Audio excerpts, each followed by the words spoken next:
Salut les potos, c'est la voix robot toute pétée, bienvenue sur Motors & Co.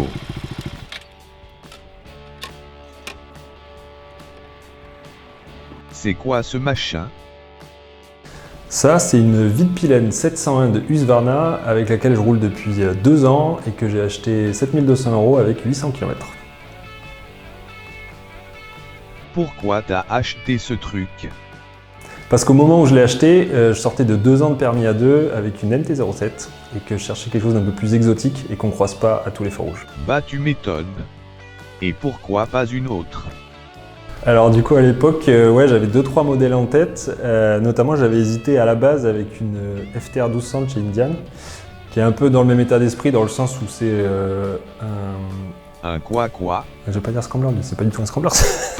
Ouais, c'est pas faux. Quel budget était prévu? Non, pas vraiment de budget dans la... Coupé. Alors en fait, la thune, il l'avait. C'est pas ce que vous croyez. Pourquoi du neuf? Et pas de l'occasion? Bon, c'est très simple, hein. Neuf ça valait plus de 10 000 €, et d'occasion avec 6 mois et 800 bornes, 7 000. L'entretien? Côté entretien, paradoxalement pour un mono, pour un gros mono, c'est plutôt light parce que je crois que c'est une révision tous les 10 000 de mémoire. Non, attends, je te dis quand même. Un peu de tuning du Seigneur? Ouais, il y a quelques accessoires dessus, alors aucun mérite pour moi parce que je l'ai acheté dans l'état. Mais en gros, les rétros ont été changés pour des rétros en bout de guidon. Il y a le support de plaque qui était à la base un truc derrière la roue qui a été remonté là pour un truc un peu plus discret. Et puis l'échappement aussi qui a été remplacé par un modèle Leovins qui est assez répandu sur ces motos-là parce que pas très cher et qu'en plus il fait un bruit assez sympa.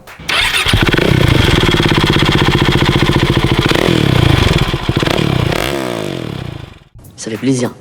Le bruit, c'est sûr que c'est pas ça réveille un peu les voisins le matin quand on démarre. Mais bon, ça va, ça reste relativement ok, surtout que j'ai gardé le catalyseur.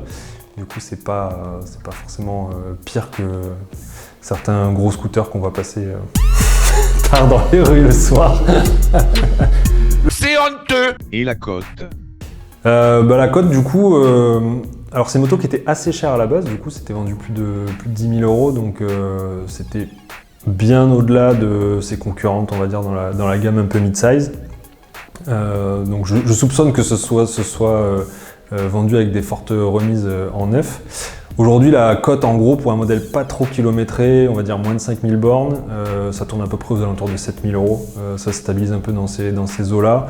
Il y a des modèles un peu plus équipés du coup ou des vendeurs qui rêvent un peu qui vont aller vendre ça à 8-9 000 €. Et puis à l'autre bout du spectre, du coup, avec un modèle avec un peu de bornes, on arrive à en trouver jusque dans les 6000 €. Mais bon, du coup, il faut avoir l'entretien qui va avec. Vitpilen, ça sort d'où?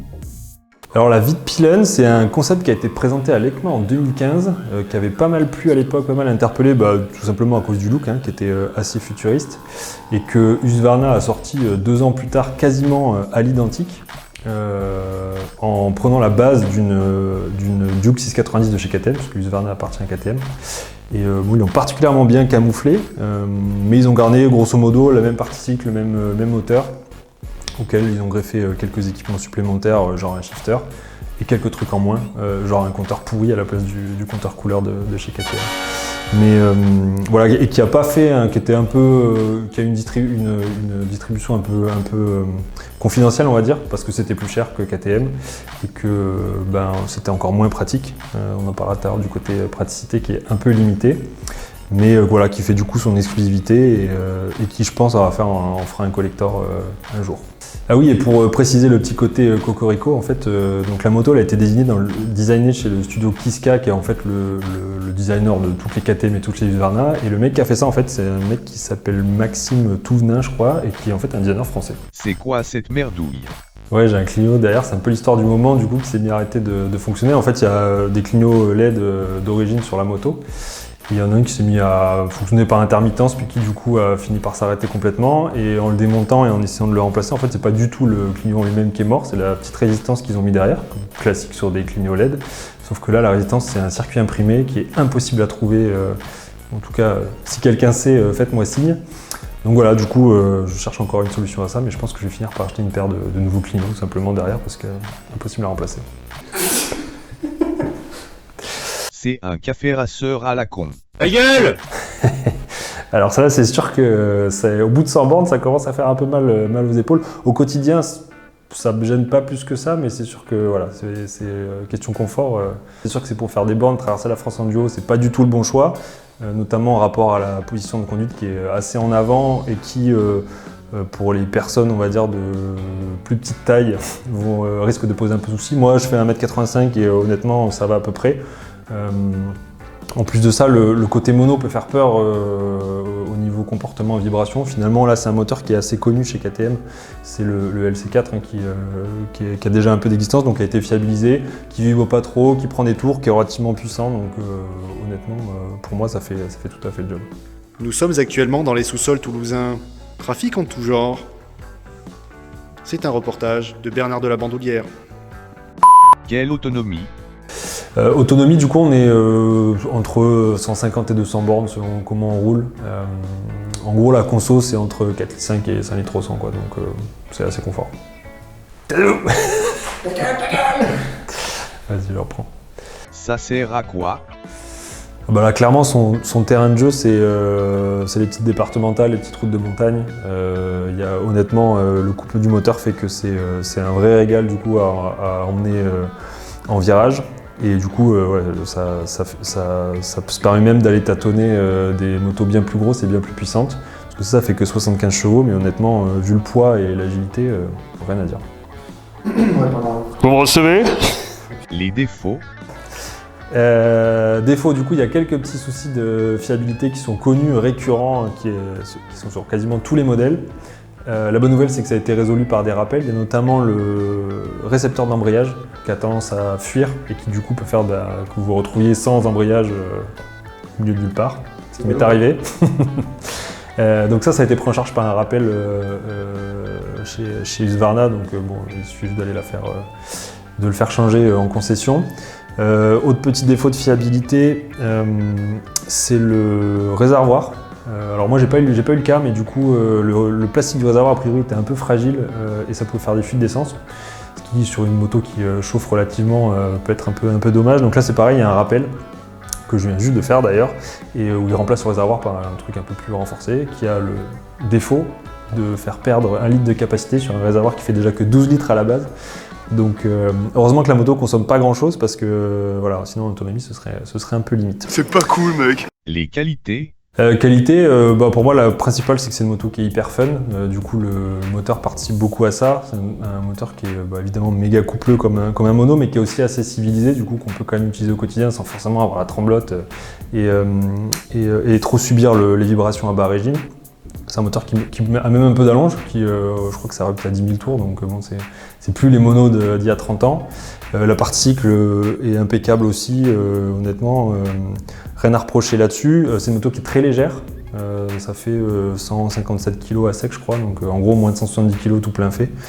Du coup, forcément ça joue beaucoup sur le comportement. Donc en soi, voilà, une moto hyper fun, notamment une fois qu'on est sorti un peu des agglos et qu'on va sur les petites routes. C'est vraiment le jouet parfait. Pour moi, il y a le look aussi.